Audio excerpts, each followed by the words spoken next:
আসিফ নজরুল বলেন, একে যদি সামনে পাইতাম, আসলে একে জনগণের একটা ভালো ধলে দেওয়া দরকার।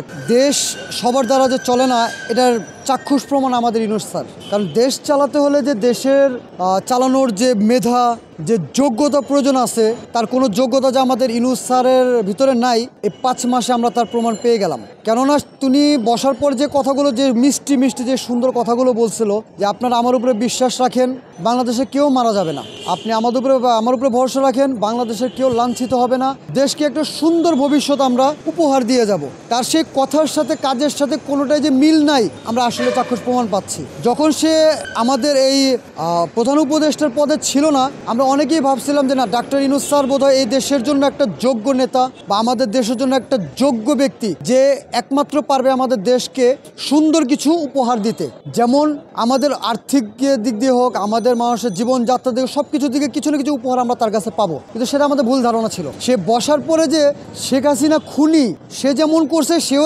এরকমই করবে, এটা আমাদের ধারণা ছিল না। কারণ সুদ এমন একটা জিনিস, মানুষের মেন্টালিটিকে এমনভাবে মানুষকে গ্রাস করে যে সে শুধু একমাত্র সুদের জন্যই ভালো কাজ করতে পারে, দেশ চালানোর জন্য না।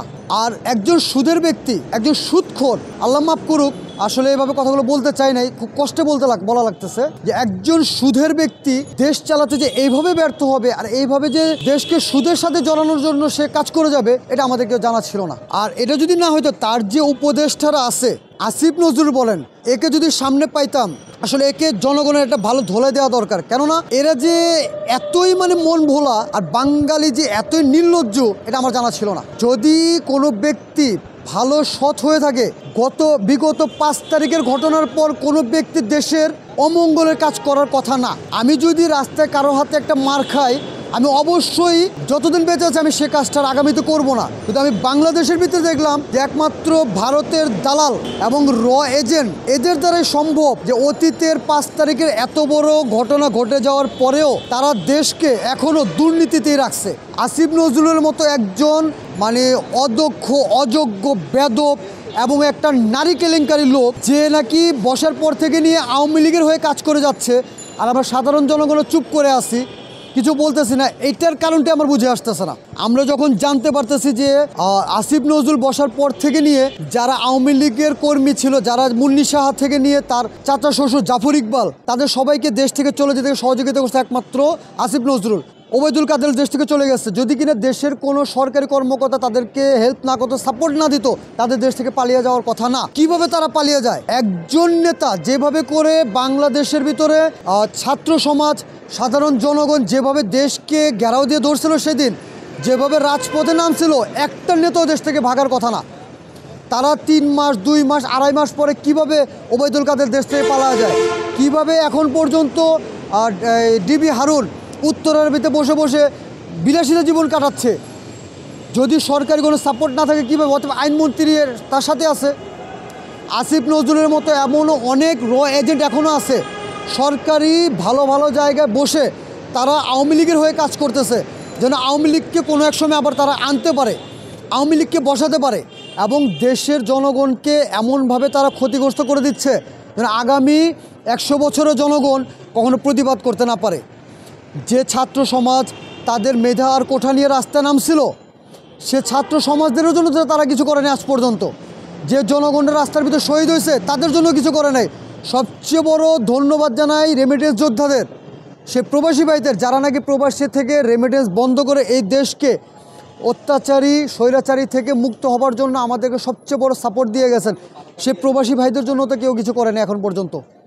আমি বলতে চাই যে এই যে সমন্বয়রা বসে আছে, এই যে উপদেষ্টার পদে, তারা প্রত্যেকেই কোটিপতি হয়ে গেছে। এই টাকাগুলো কোত্থেকে আসছে? আমাদের টাকা। আপনারা মনে করতেছেন যে হয়তোবা আমার টাকা না, এখানে প্রতিটা গরিবের, প্রতিটা কষ্টের টাকা এখানে অসৎ টাকার ভিতরে জড়িত আছে। একজনের বাড়ির ভিতরে বানায় রাখছে কোটি কোটি টাকা, 100, 200, 500 কোটি টাকা বানায় রাখতেছে। এই টাকাগুলো ওদের কাছে স্টক থাকার কারণে আজকে রাস্তার জনগণ আমরা কোনো কিছুর ভিতরে আয় পাচ্ছি না। আমরা প্রতিদিন ইনকাম করতে আয় হচ্ছে 1 টাকা, ব্যয় হচ্ছে আমাদের 5 টাকা। এই সবগুলি হলো কি অসৎ টাকাগুলো তারা আত্মসাৎ করার কারণে। আমি বলতে চাই, এই সব কিছু জানার পরে আমরা জনগণ কীভাবে চুপ করে বসে থাকি?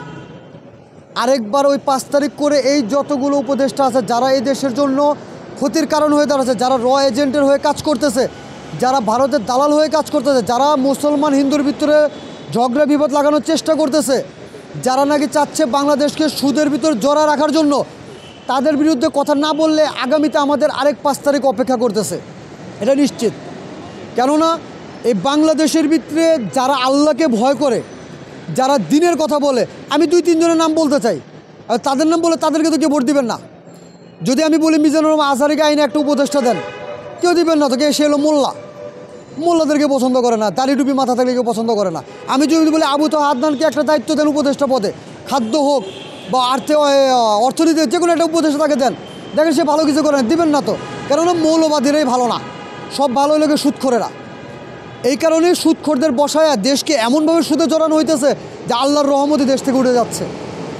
যার কারণে প্রতিটা গরিব মানুষ, একটা রিক্সা চালক আমার মনে হয় না 6 মাসেও একবার গরু গোশ খাইতে পারে। একটা মধ্যবিত্ত ব্যক্তি মনে হয় না কাঁচা বাজারে গেলে একটা সবজি কিনতে পারে, একমাত্র এটার কারণে যে সুদখোরকে দিয়ে বসানো হয়েছে যে সুদের বুদ্ধি দিয়ে দেশ চালানো। সুদের বুদ্ধিতে কখনো দেশ চলে না, দেশ চালাতে হয় ওমর ফারুক রাদিয়াল্লাহু তাআলা আনহুর মতো। বললো ওমর ফারুক রাদিয়াল্লাহু কে? এগুলো কেউ চিনবেন না। এখন যদি বলে দেশপ্রেমিক আছে কয়েকজন দেশের বাইরে, তাদেরকে নিয়ে এসে একটা পদ দেন, তাদেরকে দিবেন না, তখন তারা দেশের বাইরে রয়েছে, তারা বিতাড়িত। দেশপ্রেমিক লোকদের বসান, এরকম সুদখোরদের বসা রাখছেন যে সুদখোরেরা তার উপদেষ্টাদের শাসন করতে পারে না।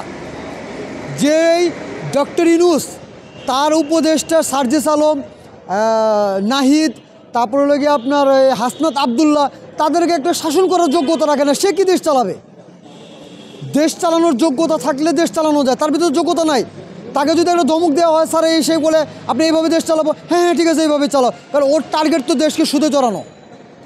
এখন ও যদি ওর এনজিওটাকে নিয়ে 18 কোটি মানুষকে যদি সুদে জড়াতে পারে, ও সারা জীবন বসে বসে বাইরে খেতে, কারণ ওর তো টাকার অভাব নাই। আল্লাহ না করুক যদি বাংলাদেশ কখনো ওই আপনার কোন দেশ যেন দিল এই হয়ে গেছে আপনার শ্রীলঙ্কার পরে আরেকটা আছে আপনার ওই যে অন্যান্য আফ্রিকা মতো কালো দেশটা, ওই আফগানিস্তানের পরেই, ওইখানে এখনও গৃহযুদ্ধ চলে। তো যদি বাংলাদেশে কখনো গৃহযুদ্ধ তৈরি হয়, ডক্টর ইউনূস তো হেলিকপ্টার দিয়ে শেখ হাসিনার মতো চলে যাবে, কিন্তু আমরা সাধারণ জনগণের মরবো। যেমন শেখ হাসিনা আমাদের করে দিয়ে গেছে, শেখ হাসিনা যে কাজ করে দিয়ে গেছে আপনি সেম কাজই করতেছেন। তবে আপনারা মনে রেখেন যে শেখ হাসিনাকে যেমন বাংলাদেশের জনগণ বিতাড়িত করছে, ওর একটুর জন্য ওই মৃত্যু থেকে বেঁচে গেছে, আপনারা মৃত্যু থেকে বাঁচতে নাও পারেন। এখনও সময় আছে, এখনও অনেক সময় আছে। আপনারা যার যার অসৎ টাকাকে মানে সিলিন্ডার করে দেশকে ভালো কিছু করার উদ্দেশ্য নিয়ে দেশকে চালান। বাংলাদেশের ভিতরে আমরা অনেক কিছু হারাইছি। বিডিআর বিদ্রোহতে আর্মি সেক্টর ধ্বংস হয়ে গেছে। ওই আর্মিগুলো যদি আজকে থাকতো তাহলে আমাদের দেশটার এই পরিস্থিতি হতো না। আমরা আজকে এই পর্যায়ে এসে দাঁড়াইতাম না যদি সেই 57 জন আর্মি কর্মকর্তা যদি বেঁচে থাকতো। সেই আর্মি কর্মকর্তাদের মেরে দেশকে যেভাবে ধ্বংস করে দিয়েছে, এই ধ্বংস আগামী 500 বছর আমরা পূরণ করতে পারবো না। আপনারা আমরা ভুলে গেছি তো, কারণ আমরা ভাত খাই ঠিকই, সকালে আলু ভর্তা দিয়ে, দুপুরবেলা বলে আমরা সকালে ভাত খাই নাই। আমরা তো এই জাতির মানুষ। মতিঝিলের ভিতরে যে আলেম সমাজকে ধ্বংস করে দিয়েছেন, সে আলেম সমাজে এক একটা আলেম বানাইতে 1000 বছরে পূরণ হবে না। যে আলেম সমাজ যদি আজকে বেঁচে থাকতো তাহলে আজকে দেশের আমাদের এই পরিস্থিতি আমাদের দেখতে হয় না। 3 নাম্বার, আর্মি সাগর রুনির মতো অনেস্ট 2 জন প্রেসকে বাংলাদেশের ভিতর থেকে উচ্ছেদ করা হয়েছে, মৃত্যুর মুখে ফেলা দেওয়া হয়েছে একমাত্র এই বিডিআর বিদ্রোহের ইনকোয়ারির কারণে। হয়তো আমরা ভুলে গেছি যে সাগর রুনি মারা গেছে। সাগর রুনিকে যারা ভুলে গেছেন আসলে তারা বাংলাদেশের মানুষ না, কারণ সাগর রুনি একমাত্র অনেস্ট ছিল। যারা এই বিডিআর বিদ্রোহের ভিতরে কারা জড়িত ছিল, কাদের ইশারা হয়েছে, কে কে বিডিআর বিদ্রোহ করে আর্মিটার সেক্টরটাকে ধ্বংস করছে, সব কিছুর প্রমাণ এভিডেন্স তার কাছে ছিল। তাদেরকেও সরাই দেওয়া হয়েছে। তাদের বিরুদ্ধে আজ পর্যন্ত কোনো প্রেস কথা বলে না। আবরার ফাহাদের মতো একটা অনেস্ট স্টুডেন্ট যে ভারতের ব্যাপারে ইলিশ নিয়ে একটা কথা বলা করে তারা মেরে ফেলানো হয়েছে, সেরকম স্টুডেন্ট আর কখনো পাবেন না। বাংলাদেশের ভিতরে সিনহার মতো একজন অনেস্ট আর্মি কর্মকর্তা আর কখনো পাবেন না, যে শেখ হাসিনাকে পর্যন্ত মুখের উপরে বলা হয়েছিল যে ম্যাডাম আপনি যে দেশের এই ক্ষতির কাজগুলো করতেছেন এই কাজগুলো করা ঠিক না। সেরকম আর্মি সেনা কর্মকর্তা আর দ্বিতীয়বার জন্ম নেবে না। বাংলাদেশের ভিতরে আবু সাইদের মতো সাহসী একটা ছেলে আর কখনো জন্ম নিতে দেখবেন না। আর কখনো পাবেন না যে রাস্তার ভিতরে যে একটা পানির বোতল নিয়ে মানুষকে বলবে ভাই পানি লাগবে পানি খাবেন, এই কথা বলার মতো ওই ছেলেটা আর জন্ম নিতে পারবেন না। কখনো আপনার এই ছেলেটাকে আর ফিরে পাবেন না। আপনারা তো ভুলে যান। কি বলবো, আমার সংসার আছে, আমি প্রতিদিন কাজে না করলে আমার ঘরের ভিতরে চাল কিনতে পারি না। আমি প্রতিদিন যদি বাইক নিয়ে রাইড শেয়ার না করি, আমার বাসার ভিতরে আমার স্ত্রী সন্তান না খাওয়া থাকে। এই কথাগুলো বলতে আসছি কেন, আমি কষ্টে আছি এই কারণে। আমার প্রতিদিন এখানে এসে সময় দেওয়ার মতো সময় হয় না। আমার সংসার আছে, আমার বাচ্চা একটা মাদ্রাসায় পড়ে, আমার মেয়ে, আমার ছেলে একটাকে মাদ্রাসা দেওয়ার চিন্তা ভাবনা আছে সামনে, আমার স্ত্রী জব করে একটা। এই দুইজনের টাকা দিয়েও আমরা সংসার চালাতে পারি না।